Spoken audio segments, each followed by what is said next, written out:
Question 14. Evaluate this integral. Okay, this isn't particularly easy. We've got a product. Okay, so we have to do integration by parts. Okay, so recognizing that you need to do that, your formula is u times v dash integrated is u times v minus the integral of v times u dash. And that's in the formula book, but we have to use it correctly. My choice of u is going to be the x squared, because that is going to get simpler as it differentiates, which is what you want to do. If there was an ln term, you would choose that as the u, but as there isn't, I'm going to choose the thing that gets nicer as it differentiates. So I can write down that u is x squared and u dashed is 2x. Then I write down v dash is sine x, and I need to integrate that to work out that v is negative cos x. Remember, sine differentiates to cos, so sine will integrate to negative cos. So we can start to apply the formula. I want my u times my v. I'm popping that in a bracket so I remember that they're multiplying, minus the integral of my u dash times my v. Okay, now that's still a product, annoyingly. But let's tidy it up first before we think about what we do next.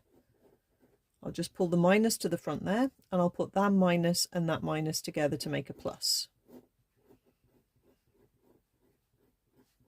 Okay, so keep your work tidy. We have now got to integrate 2x cos x. This is still a product. You can't do the hard work on the first bit and then not spot that's a product as well. Okay, so we have to do the formula again. So now my u is going to be 2x and my u dash will be 2, and my v dash is cos x, so my v is sine x.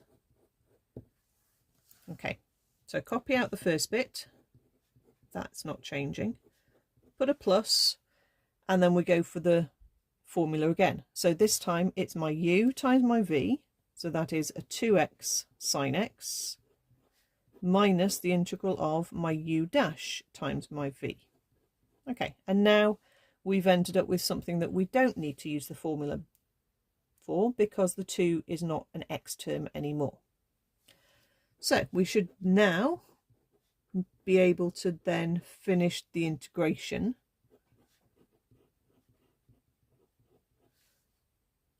Two sine x, sine will integrate to negative cos, and therefore a negative and a negative will actually end up as a plus. Okay, so I'll end up with 2 cos x positive this time.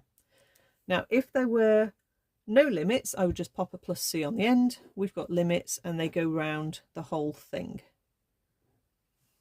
So let's pop in the top limit. So minus pi squared cos pi, add 2 pi sine pi, plus 2 cos pi,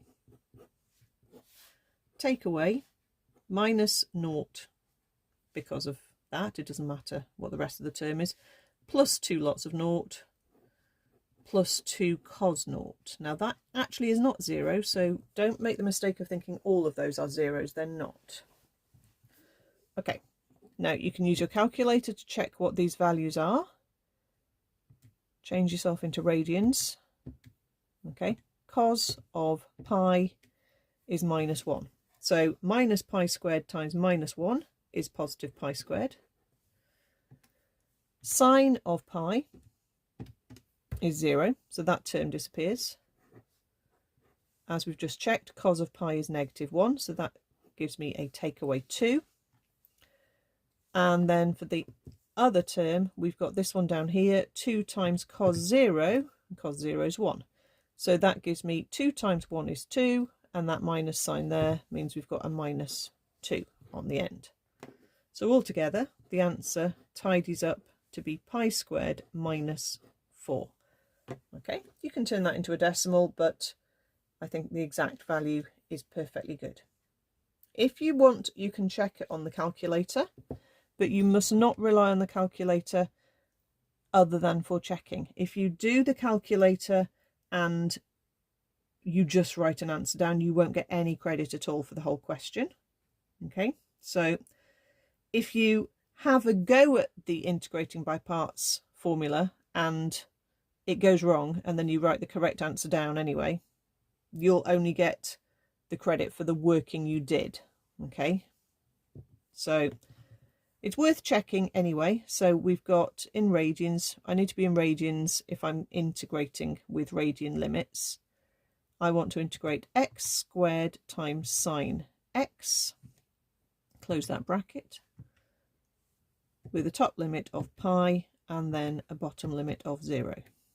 Okay, and I get 5.8696, and if I check what pi squared minus 4 is, it's exactly the same, so that's fine.